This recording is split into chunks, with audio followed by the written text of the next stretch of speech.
Discurso del Santo Padre Francisco a los participantes en el seminario Nuevas Formas de Solidaridad, organizado por la Pontificia Academia de las Ciencias Sociales.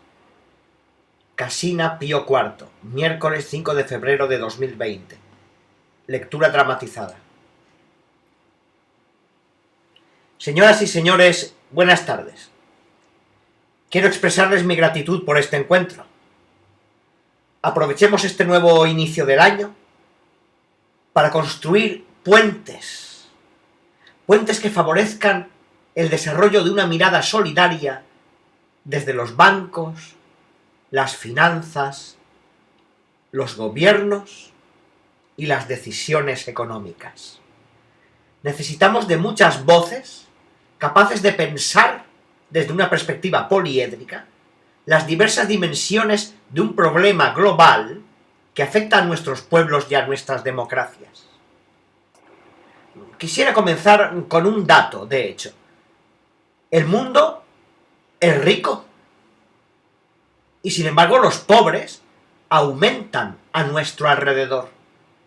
Según informes oficiales, el ingreso mundial de este año será de casi $12.000 per cápita. Sin embargo, cientos de millones de personas aún están sumidas en la pobreza extrema y carecen de alimentos, vivienda, atención médica, escuelas, electricidad, agua potable y servicios de saneamiento adecuados e indispensables. Se calcula que aproximadamente 5 millones de niños menores de 5 años este año morirán a causa de la pobreza. Otros 260 millones de niños carecerán de educación debido a la falta de recursos por las guerras y las migraciones. Esto en un mundo rico, porque el mundo es rico. Esta situación ha propiciado que millones de personas sean víctimas de la trata y de las nuevas formas de esclavitud, como el trabajo forzado, la prostitución y el tráfico de órganos. No cuentan con ningún derecho ni garantías. Ni siquiera pueden disfrutar de la amistad o de la familia. Estas realidades no deben ser motivo de desesperación, no, sino de acción. Son realidades que nos mueven a que hagamos algo. El principal mensaje de esperanza que quiero compartir con vosotros es precisamente este. Se trata de problemas solucionables y no de ausencia de recursos. No existe un determinismo que nos condene a la inequidad universal. Permitidme repetirlo, no estamos condenados a la inequidad universal. Esto posibilita una nueva forma de asumir los acontecimientos que permite encontrar y generar respuestas creativas ante el evitable sufrimiento de tantos inocentes. Lo cual implica aceptar que en no pocas situaciones nos enfrentamos a falta de voluntad y decisión para cambiar las cosas. Y principalmente las prioridades. Se nos pide capacidad para dejarnos interpelar, para dejar caer las escamas de los ojos y ver con una nueva luz estas realidades.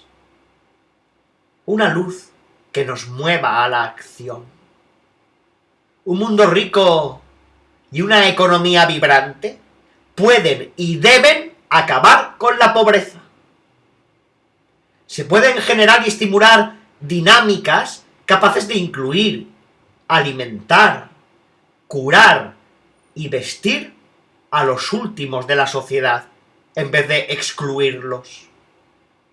Debemos elegir qué y a quién priorizar. Si propiciamos mecanismos socioeconómicos humanizantes para toda la sociedad, o por el contrario, fomentamos un sistema que termina por justificar determinadas prácticas que lo único que logran es aumentar el nivel de injusticia y de violencia social. El nivel de riqueza y de técnica acumulado por la humanidad, así como la importancia y el valor que han adquirido los derechos humanos, ya no permite excusas. Nos toca ser conscientes de que todos somos responsables. Y esto no quiere decir que todos somos culpables, no. Todos somos responsables para hacer algo. Si existe la pobreza extrema en medio de la riqueza, también riqueza extrema, es porque hemos permitido que la brecha se amplíe hasta convertirse en la mayor de la historia. Estos son datos casi oficiales. Las 50 personas más ricas del mundo tienen un patrimonio equivalente a 2,2 billones de dólares. Esas 50 personas por sí solas podrían financiar la atención médica y la educación de cada niño pobre en el mundo, ya sea a través de impuestos, iniciativas filantrópicas o ambas cosas. Esas 50 personas podrían salvar millones de vidas cada año. A la globalización de la indiferencia la he llamado inacción. San Juan Pablo II la llamó estructuras del pecado. Tales estructuras encuentran una atmósfera propicia para su expansión cada vez que el bien común viene reducido o limitado a determinados sectores. O en el caso que nos convoca, cuando la economía y las finanzas se vuelven un fin en sí mismas. Es la idolatría del dinero, la codicia y la especulación. Y esta realidad, sumada ahora al vértigo tecnológico exponencial que incrementa a pasos jamás vistos la velocidad de las transacciones y la posibilidad de producir ganancias concentradas sin que estén ligadas a los procesos productivos ni a la economía real. La comunicación virtual favorece este tipo de cosas. Aristóteles celebra la invención de la moneda y su uso, pero condena firmemente la especulación financiera, porque en esta el dinero mismo se convierte en productivo, perdiendo su verdadera finalidad, que es la de facilitar el comercio y la producción. De manera similar, y siguiendo la razón iluminada por la fe, la doctrina social de la Iglesia celebra las formas de gobierno y los bancos, muchas veces creados a su amparo. Es interesante ver la historia de los Montes de Piedad, de los bancos creados para favorecer y colaborar, cuando cumplen con su finalidad, que es, en definitiva, buscar el bien común, la justicia social y la paz, como asimismo el desarrollo integral de cada individuo, de cada comunidad humana y de todas las personas. Sin embargo, la Iglesia advierte que estas benéficas instituciones, tanto públicas como privadas, pueden decaer en estructuras de pecado. Estoy utilizando la calificación de San Juan Pablo II. Las estructuras de pecado hoy incluyen repetidos recortes de impuestos para las personas más ricas, justificados muchas veces en nombre de la inversión y del desarrollo, de paraísos fiscales para las ganancias privadas y corporativas. Y por supuesto, la posibilidad de corrupción por parte de algunas de las empresas más grandes del mundo, no pocas veces en sintonía con algún sector político gobernante. Cada año, cientos de miles de millones de dólares que deberían pagarse en impuestos para financiar la atención médica y la educación, se acumulan en cuentas de paraísos fiscales, impidiendo así la posibilidad del desarrollo digno y sostenido de todos los actores sociales.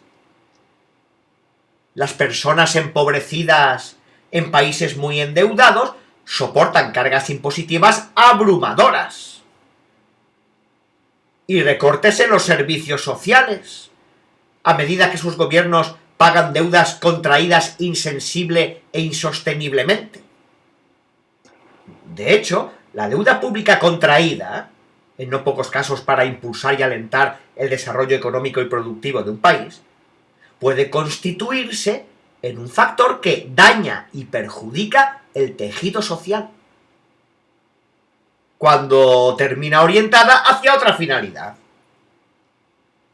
Así como existe una co-irresponsabilidad en cuanto a este daño provocado a la economía y a la sociedad, también existe una corresponsabilidad inspiradora y esperanzadora para crear un clima de fraternidad y de renovada confianza que abrace en conjunto la búsqueda de soluciones innovadoras y humanizantes. Es bueno recordar que no existe una ley mágica o invisible que nos condene al congelamiento o a la parálisis frente a la injusticia. Y menos aún existe una racionalidad económica que suponga que la persona humana es simplemente una acumuladora de beneficios individuales ajenos a su condición de ser social. Las exigencias morales de San Juan Pablo II en 1991 resultan asombrosamente actuales hoy. Es ciertamente justo el principio de que las deudas deben ser pagadas. No es lícito, en cambio, exigir o pretender su pago cuando éste vendría a imponer, de hecho, opciones políticas tales que llevaran al hambre y a la desesperación a poblaciones enteras. No se puede pretender que las deudas contraídas sean pagadas con sacrificios insoportables. En estos casos, es necesario, como por lo demás está ocurriendo en parte, encontrar modalidades de reducción, dilación o extinción de la deuda, compatibles con el derecho fundamental de los pueblos a la subsistencia y al progreso.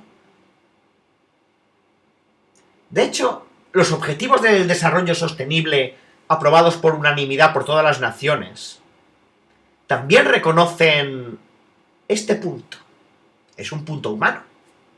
Y exhortan a todos los pueblos a ayudar a los países en desarrollo a lograr la sostenibilidad de la deuda a largo plazo a través de políticas coordinadas y destinadas a fomentar el financiamiento de la deuda, el alivio de la deuda y la reestructuración de la deuda según corresponda.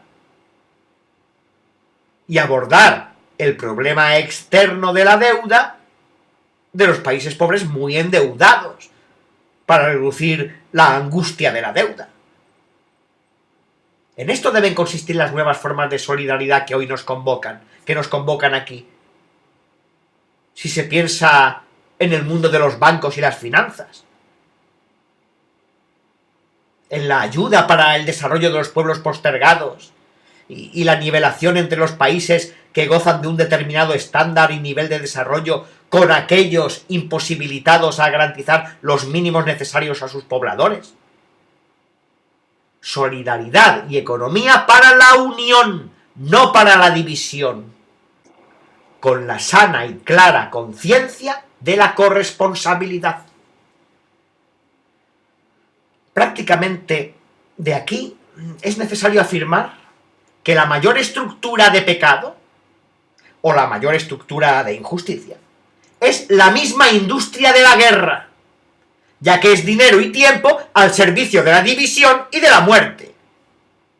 El mundo pierde cada año billones de dólares en armamentos y violencia, sumas que terminarían con la pobreza y el analfabetismo si se pudieran redirigir. Verdaderamente, Isaías habló en nombre de Dios para toda la humanidad cuando previó el día del Señor en que con las espadas forjarán arados, y con las lanzas podaderas. Isaías 2:4. ¡Sigámoslo! Hace más de 70 años, la Declaración Universal de los Derechos Humanos de las Naciones Unidas comprometió a todos sus Estados miembros a cuidar de los pobres en su tierra y hogar y en todo el mundo. Es decir, en la casa común. Todo el mundo es la casa común. Los gobiernos reconocieron que la protección social, los ingresos básicos, la atención médica para todos y la educación universal eran inherentes a la dignidad humana fundamental y, por tanto, a los derechos humanos fundamentales. Estos derechos económicos y un entorno seguro para todos son la medida más básica de la solidaridad humana. Y la buena noticia es que mientras que en 1948 estos objetivos no estaban al alcance inmediato, hoy, con un mundo mucho más desarrollado e interconectado, sí lo están. Se ha progresado en esto. Vosotros que tan amablemente os habéis reunido aquí, sois los líderes financieros y especialistas económicos del mundo. Junto con vuestros colegas, ayudáis a establecer las reglas impositivas globales, a informar al público global sobre nuestra condición económica y a asesorar a los gobiernos del mundo sobre los presupuestos. Conocéis de primera mano cuáles son las injusticias de nuestra economía global actual o las injusticias de cada país. Trabajemos juntos para terminar con estas injusticias. Cuando los organismos multilaterales de crédito asesoren a las diferentes naciones, resulta importante tener en cuenta los conceptos elevados de la justicia fiscal, los presupuestos públicos responsables en su endeudamiento y, sobre todo, la promoción efectiva y protagónica de los más pobres en el entramado social. Recordadles su responsabilidad de proporcionar asistencia para el desarrollo de las naciones muy endeudadas. Recordadles el imperativo de detener el cambio climático provocado por el hombre, como lo han prometido todas las naciones, para que no destruyamos las bases de nuestra casa común. Una nueva ética supone ser conscientes de la necesidad de que todos se comprometan a trabajar juntos para cerrar las guaridas fiscales, evitar las evasiones y el lavado de dinero que le roban a la sociedad,